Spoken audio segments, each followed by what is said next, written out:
Prenons le temps de comprendre ensemble la parole de Dieu sur le sujet « La gloire de ceux qui reçoivent Dieu ». Nous avons tous besoin de penser sérieusement à la question « Pourquoi l'humanité doit-elle recevoir Dieu ?» La Bible nous enseigne qu'avant d'avoir été chassés sur cette terre, nous, les êtres humains, avons vécu une vie glorieuse en tant qu'anges célestes dans le ciel. Cependant, elle nous enseigne que nous avons été tentés par Satan, l'astre brillant, avons commis des péchés et avons été expulsés dans ce monde. Dans ce monde, nous sommes confinés par des barrières invisibles appelées temps et espace, qui limitent notre vie, même si nous ne pouvons pas les voir de nos yeux. À la fin, pour ceux qui ne rencontrent pas Dieu dans leur vie, il n'y aura qu'un châtiment éternel qui les attend. Le temps existe sur cette terre.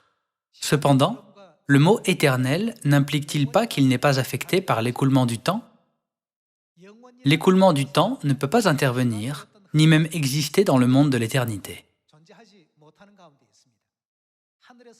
Il existe les limites du temps et de l'espace pour tous les êtres humains qui étaient autrefois des citoyens célestes, mais qui ont été chassés sur cette terre appelée la ville de refuge, après avoir commis des péchés dans le ciel. Par conséquent, nous n'avons pas d'autre choix que de vivre notre vie sur cette terre, la ville de refuge, confinée dans l'écoulement du temps et l'espace que nous ne pouvons pas voir. Nous devons recevoir Dieu. Même si nous vivons dans le confinement du temps maintenant, nous ne serons plus confinés dans le concept du temps. Au lieu de cela, nous serons libérés de la barrière du temps si nous recevons Dieu. Que signifie être libéré de la barrière du temps? Cela ne signifie-t-il pas l'éternité?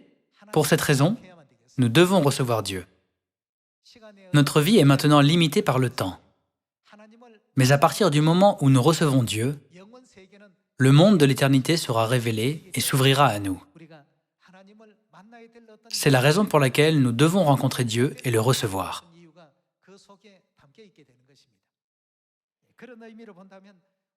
Puisque les membres de Sion ont reçu non seulement Dieu le Père, mais aussi Dieu la Mère,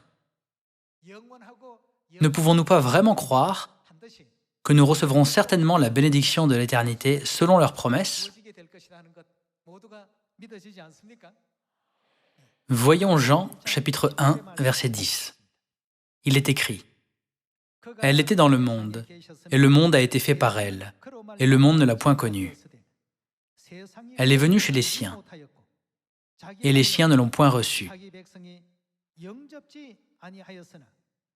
Mais à tous ceux qui l'ont reçue, à ceux qui croient en son nom, elle a donné le pouvoir de devenir enfants de Dieu, lesquels sont nés, non du sang, ni de la volonté de la chair, ni de la volonté de l'homme, mais de Dieu. » Ici, il est écrit « À tous ceux qui l'ont reçu, elle a donné le pouvoir de devenir enfants de Dieu. » Si les pécheurs du royaume des cieux, qui sont confinés par l'écoulement du temps, continuent à mener une vie pécheresse sans recevoir Dieu, ils ne rencontreront que la mort à la fin de leur vie. Cependant, quand nous rencontrons et recevons Dieu qui est éternel, notre destin est complètement changé. Ce phénomène est comme un olivier sauvage qui est greffé sur l'olivier. C'est l'enseignement écrit dans la Bible que ceux qui étaient destinés à mourir éternellement seront transformés en un corps glorieux qui peut vivre éternellement. Nous pouvons dire que c'est la raison la plus importante pour laquelle nous devons certainement recevoir Dieu, croire en lui et le suivre. Pour cette raison, nous sortons pour prêcher à tous les peuples du monde en disant « Vous devez croire en Dieu. Puis, vous et votre famille recevrez non seulement des bénédictions, mais aussi le salut. » C'est la vraie signification de la prédication. En réalisant cette vérité, Nous devons être ceux qui transmettent le message du salut à tous les gens dans la Samarie et jusqu'aux extrémités de la terre. Par cela, j'aimerais conclure le sermon. Merci beaucoup.